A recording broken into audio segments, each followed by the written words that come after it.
Hello and welcome back to the Damon Rowan podcast. I'm Damon Rowan and this week I'm going to be covering the most efficient and science-backed methods to building muscle, and this guide is for both men and women, and although this guide is primarily geared towards beginners, there's plenty of useful information for both intermediate and advanced trainers too. Now before I start into this, I want to mention a disclaimer in that the methods I'll be going through here are applicable to those who'd like to improve how they feel, look and perform over the long term, with this guide focusing on the safest and most sustainable methods of achieving this if you're willing to put in the hard work. Now depending on how ambitious your goals are and your starting point, this could take anywhere from a few weeks to a few months of hard work and consistency. Now nevertheless, the methods I'll be mentioning are fairly universally applicable and are backed by studies and research as proven strategies to reach your muscle building goals, so this is just not a guide that you can pick up maybe 2 weeks before going on holidays and expect to get six-pack abs in that time, as this just isn't how the muscle building process works, so if you're looking for that you might have to look elsewhere. But having already said that this guide will take time, patience and consistency, it's also important to recognise the range of excuses and self-defeating attitudes many people can have as to why they quote-unquote can't achieve their body composition and muscle building goals.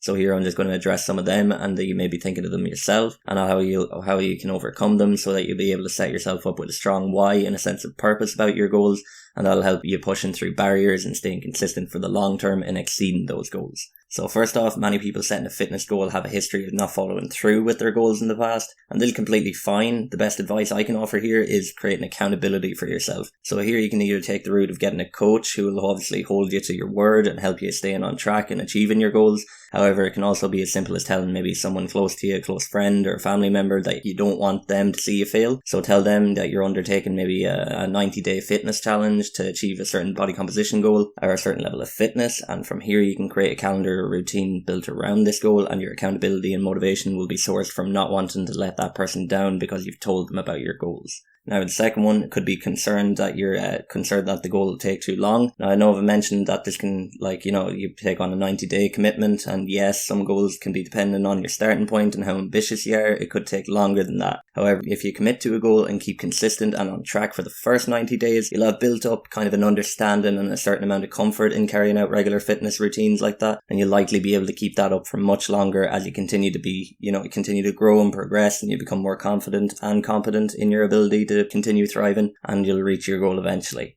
Now the next one could be that you find it difficult to create a workout routine and can't find the time to work out or train. And for those who find it difficult to find the time to train, this is often a matter of prioritizing more than it is a matter of circumstance. So here I simply advise prioritizing your fitness goals more seriously and to the top of your priorities, and do it what it takes to give the time it needs so that you'll get your progress that you want. Like waking up an hour earlier and getting your training in before the day even starts is a good idea, and if you don't think you'll have enough time in certain days to complete like a full workout on some days, do even half a workout instead of completely abandoning the idea, and that'll pay dividends in the long term as you're always working away and chipping away at your goals then. And the next one could be that you're too lazy to commute to the gym, or the gym is too far away. Now here it's once again a matter of prioritizing the time and attention your goals require, and that said, some days things can just get in the way, so that's obviously understandable, and I'll explain in a bit now how you can still get a workout even from home with no equipment to help remedy this. The next one could be you're embarrassed or afraid to go to the gym, and this is common enough. Like I've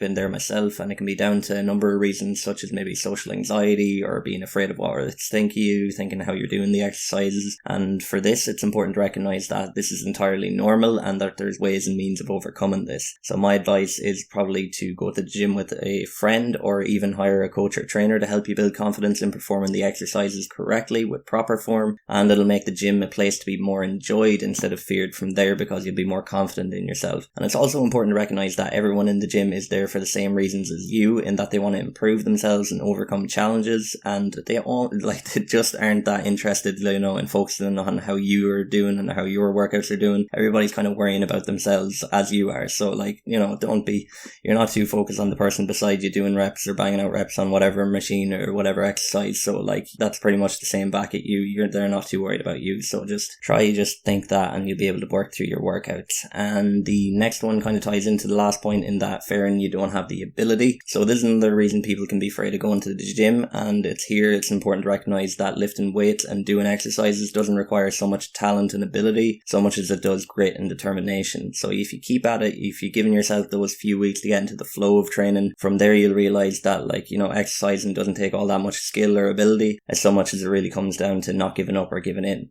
And the next one could be like you don't like lifting weights, and similar to fearing how you have may not have the ability, thinking you won't enjoy lifting weights is very much a perception someone has who hasn't stuck at it for consistently or long enough beforehand. So as soon as you give yourself enough time to start moving up weights from your starting point and begin to see results, the process becomes so rewarding and enjoyable at that stage that it's almost nearly an addiction to keep going. So if you give yourself that initial time from the start, and in that time you'll nearly question yourself on why you ever thought you wouldn't enjoy lifting weights, because you're moving so fast ahead of your goals now. After understanding, that your goals will take time, effort and consistency, along with recognizing possible excuses and self-defeating perceptions, you'll now have a rough idea of what you're getting into with your fitness and muscle building goals over the next while. So the next thing we're going to look at is preparation. So preparation is obviously going to help be important in any goal you undertake, as it helps you to account for possible upcoming challenges in your process and journey, and also enables you to be equipped and ready to deal with those challenges when they arise. So like any big goal, building muscle obviously requires making a few lifestyle changes, and it'll take a period of adjusting to be able to carry out those changes consistently. So first off, a good way to ensure that you're making progress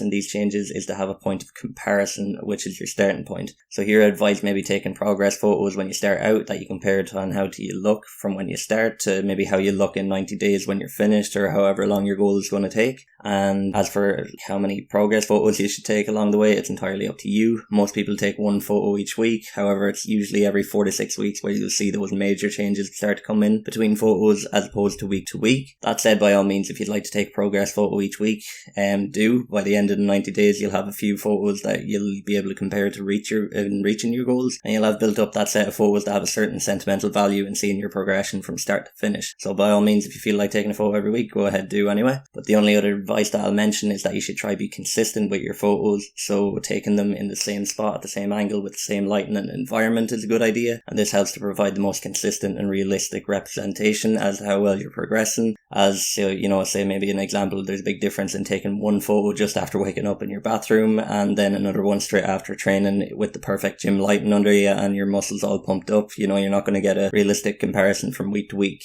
Now, the next form of measuring progress can be weighing yourself, and although I'm not a huge fan of measuring progress by numbers on the scales, it can be a helpful way if you're trying to hit a certain weight, whether that be for building muscle or losing fat. If you find your weight is a parameter relevant to your goals, the advice I'd give here is to weigh yourself 3 times or more a week. The reason I say 3+ times per week is because weight can fluctuate hugely from day to day, depending on a number of things, such as maybe water retention, stomach content, and more things like that. So it's best to get a few weigh-ins each week, then you get more consistent reading. And again, like progress photos, weighing yourself, you should try to be consistent as possible. So usually the best method for this is after waking up in the mornings, after using the bathroom, but before eating or drinking anything, is going to provide the most consistent reading for this.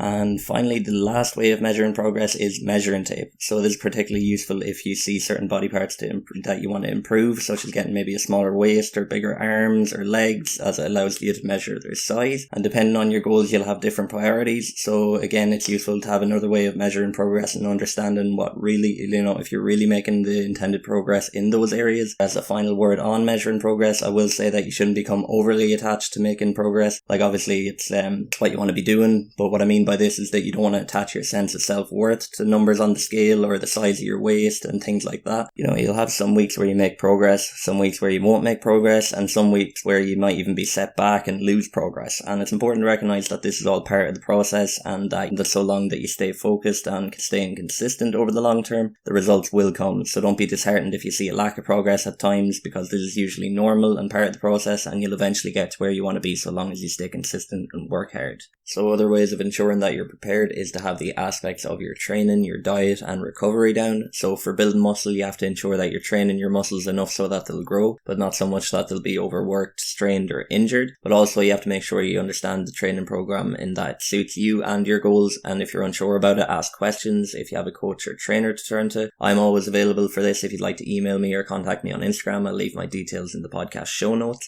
And finally, after understanding your program, ensure that you can perform all the exercises exercise on it with proper form. So again, I advise maybe asking a coach about this. And again, I'm available for all of that if you'd like to contact me about it. But after that, after you get your training, the next thing is the diet side of things, in ensuring that you're eating enough and getting the right foods that enable you to not only support your goals, but also ensure that you're getting proper nutrition and eating the right foods that supports that, so that you'll be, functioning well and properly and performing at your best. And I'll go into heavier detail about getting your training and diet and nutrition right in a bit, so you have a good idea on how to make them work for you. And finally, having a good recovery routine in place is going to help you in maintaining your body through both building muscle and losing fat optimally. So while also complementing your diet and training to complete the trifecta of achieving almost any fitness goal. So here, ensuring your sleep, your stretching, maybe foam rolling, deep tissue massage, and any other methods of recovery that you need in making sure they're up to scratch and going to help you perform at your best, while also reducing the risk of becoming injured and losing gains unnecessarily. So finally, the last note on preparation is ensuring you have the correct resources to support your goals and succeed. So for this, I try to have enough workout clothes so you don't run the excuse of maybe not going to the gym because you don't have clean workout clothes.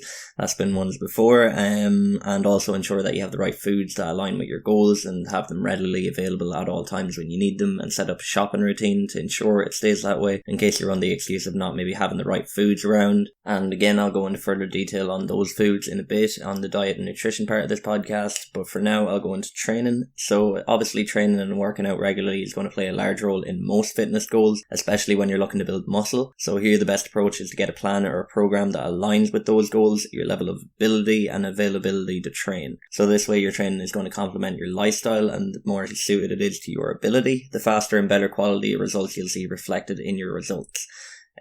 So the first off, in training, in getting a program right for you, you can either work with a qualified coach or a trainer to design one suited to you. And the benefit of this approach is that you'll of course obviously get a plan specifically suited and tailored to you and your level of ability, along with follow-up work to continually push your potential and further tailor the program if it needs to be when necessary. So the further you progress in your goals, the more tailored it'll be, and it'll keep you in that sweet spot of progression. However, if you prefer to work on your own instead of working with a coach, that's also very doable and very achievable, and it's just a bit more work in understanding what's needed to ensure that you'll continually progress in your goals. And here I'm going to go through a few things that'll help in building that fitness plan on your own. So the first thing to consider before designing a training plan is to choose one that's going to challenge and push your ability, because if your training isn't doing that, you're likely not challenging your muscles enough to be stimulated optimally and to grow. So for most major muscle groups, they ideally need to be trained or stretched about 2 to 3 times per week, and here's where deciding on a training split comes in. So if you're a beginner, i.e. you've never trained before, or you're relatively new in your training and your first maybe 6 to 12 months of training, here the best training split is going to be about 3 full body sessions each week. And the reason full body sessions are most effective for beginners is because your body and muscles are still relatively new to the stimulus they receive from training and training with weights. So working your full body or most of it with each session is obviously going to be able to be well received by your body, in that most major muscle groups are going to be stressed enough to incite new muscle growth with each session. Now, however, once you've been training maybe consistently for about 6 to 12 months, your body is going to get that bit more conditioned and accustomed to the stimulus of weights training, and requires a larger stimulus or strain on them from your training to allow for muscles to continue to grow at the optimal rate. So here the next step is typically moving to an upper body lower body split, and this usually consists of about 4 training sessions each week, 2 for upper body and 2 for lower body. And this way your upper body and lower body is receiving a more concentrated stimulus each week with more volume, and therefore it's going to cause your muscles to continue to build optimally even though they've been that bit more conditioned. So you can also further detail this and further specialize it in your training to focus on both strength gains and muscle size gains, as you can have 1 upper body and 1 lower body session each week focusing on maybe strength, and 1 upper body and 1 lower body session each week focusing on hypertrophy, so i.e. the muscle size building.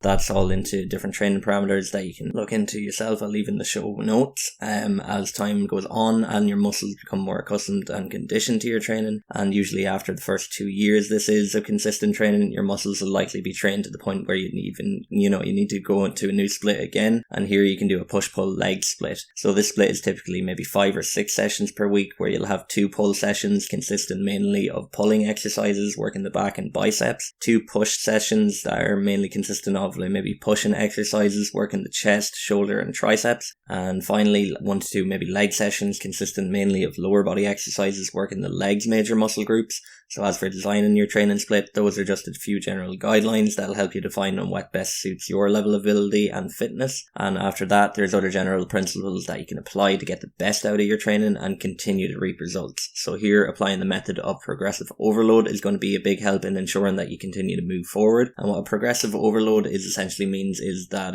as time goes on and you become more stronger from your training, you continue to add weight on your lifts and exercises to match that progression. So this is to keep your muscles challenged with each training session, so that they'll continue to receive the stimulus they need to grow bigger and stronger. And this is essential to ensure that you're continually progressing as you think of it. Say you start out maybe with a 30 kilo bench press and you initially struggle with that weight. However, maybe after 8 to 12 weeks training at that 30 kilo weight, it's likely not going to be as much of a challenge for you. So continuing at that same weight will obviously stunt your progression and development if you stick at that weight. So in order to continue growing, you must keep lifting heavier. Now that said, it's important to recognize your progression might not be linear, in that you might not be moving up weights every week, and the main thing is to focus on working hard and staying consistent. So for this, a good rule of thumb and a way of keeping in line with progressive overload is to use what's called a rate of perceived exertion, or RPE scale. And what this is essentially is a scale from 1 to 10 in your head that you can gauge on how hard you're working for each set on each exercise. So the ideal sweet spot is working to a 7 or 8 out of 10, or maybe a 70 to 80% of your maximum ability with each set. And a good way of knowing that you're hitting that 7 to 8 out of 10 is that you'll usually maybe have about 2 or 3 reps left in the tank at the end of each set. So using this method, it's a way of knowing you're not training so hard that you're almost burning out or failing at the end of each set, which would probably be a 9 or a 10 on the RPE scale. But at the same time, you're challenging yourself enough that you're not just coasting through each set easily with plenty of reps left in the tank. So this is a sweet spot in knowing that you're challenging your body and muscles enough to incite new growth. And if you focus entirely on how hard you're working with in relation to your RPE scale, you don't really have to worry about what weight you're using on your lifts, because you'll know your goal is to work at about 70 to 80% of your maximum ability, and whatever weight falls in line with that level of exertion will naturally move up and progress over time. So finally, deciding upon a repetition and set range for your exercises is the last part, and generally the sweet spot for this is about 3 sets of 8 to 12 reps for each exercise, and with rest times of 1 to 2 minutes in between. So this is a rep range that works for most people looking to both build muscle size and strength, and doesn't overcomplicate the process if you only have to remember that. And with all that said, it pretty much covers everything I wanted to say about the training side of things in relation to building muscle. So the next area I'll be covering is the diet and nutrition side of things. So for the diet and nutrition side of things, it's relatively simple in understanding what you need to do. So your main priorities will be to stay in a slight calorie surplus consistently and to hit your macronutrient goals as consistently as possible. Now, although these things are simple to understand, applying it can be fairly difficult. So here I'm just going to be going through why these two are important, and I'll also be going through a few tips to make them easier to apply. So first off is maintaining a slight calorie surplus, and what a calorie surplus basically means is that you're taking in more energy in food and calories than your body is using on a daily basis. So say my body uses maybe 2,500 calories every day and I eat 2,800 calories every day. I'm in a calorie surplus of about 300 calories every day. So the reason this is important in terms of building muscle is because that you must supply your body with the materials it needs to build new muscle. So to put this in perspective, let's say again the example of my body using about 2,500 calories every day. If I only eat maybe 2,000 calories every day, then I'm in a calorie deficit of about 500 calories. So if I'm taking in less energy than my body is using on a daily basis, then my body can't build new muscle, and in fact has to tap into fat stores as a reserve for energy for when this happens. So here I'll likely lose a bit of fat, yes, but my body hasn't been provided with the energy or materials to build new muscle. So it's like a builder maybe going to build a house and he's only been given maybe the half of the materials that he needs to actually do the job. It's just not going to work. So in maintaining a slight calorie surplus, it's so important, and usually a calorie surplus of about 300 to 500 calories is best, as your body can only use so much excess calories per day. So eating a calorie surplus maybe greater than 300 to 500 calories every day might lead to unnecessary fat gains. So to calculate your calories, I'd advise using a TDEE, or a total daily energy expenditure calculator, or any calorie calculator. I'll leave a link to one in the podcast notes that I find fairly reliable, and this is going to help in calculating your daily calorie maintenance or usage, so you'll have an idea on how many calories you should be eating every day to build muscle. And the next thing is going to be hitting your macronutrient target target consistently. And to find your macronutrient target, that's you can also use the TDEE calculator for that, as I've mentioned, and these usually provide you with your macronutrient targets as well. However, there's also a few general guidelines I'll go through here just so you have a better understanding of macros. So the three macronutrients are proteins, fats and carbohydrates,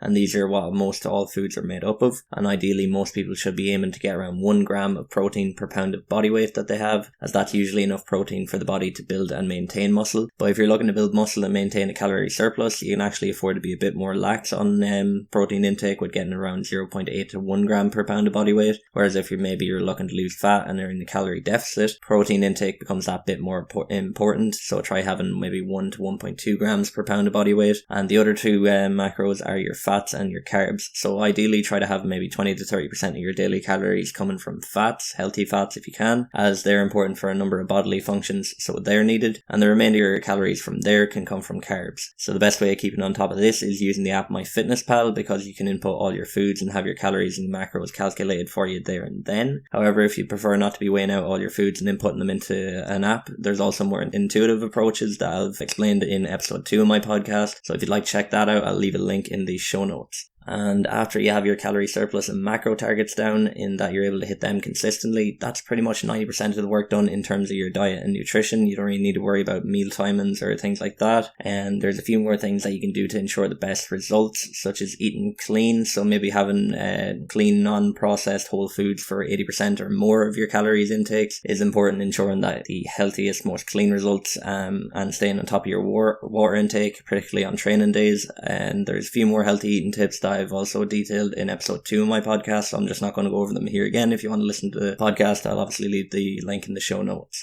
And the final thing I want to go into is recovery. So after detailing what you need to do in terms of training, diet and nutrition, the last part of muscle building trifecta is going to be recovery. So as I've said, recovery is crucial as it allows your body and muscles to maintain, rebuild and repair, which is obviously of course essential when looking to build muscle. And here you're ensuring that you have a recovery strategy in place in terms of maybe a proper warm up and cool down before and after your training sessions, along with foam rolling, deep tissue massage and stretching is needed alongside that, is obviously going to complement your performance overall. So keeping on top of those are essential. Now I have a recovery ebook that I'll also link in the show notes if you're looking for looking to look a bit more into recovery. And after that, the other important aspects of recovery will be your sleep. Now ensuring you have a good quality of sleep and getting maybe 7 to 9 hours of sleep in consistently each night is going to pay you back in the long term of both building muscle effectively, but also losing fat and ensuring that you're in top condition and capable of continuing to work towards your goals. And again, I have a podcast detailing the importance of sleep that I'll link in the show notes, and that'll be the last mention of my content that I'll plug in this podcast, I promise, because I've already said about 4 or 5 things. But after that, once you have a good grasp of your training, your diet, nutrition and your recovery, you've the majority of the work done in terms of excelling in your muscle gains goals. So from there, so long as you stay consistent and work hard, you'll begin to see the results come. And if you have any follow-up questions, be sure to get in contact with me, as I'd love to be able to help in any way that I can. I'll leave my email and social media details in the show notes below so that we can take it from there if you'd like. And thanks for listening, and I hope you enjoyed this week's episode on muscle building. If you think anyone else would get value out of it, be sure to like and share this episode, and I'll catch you next week for another one.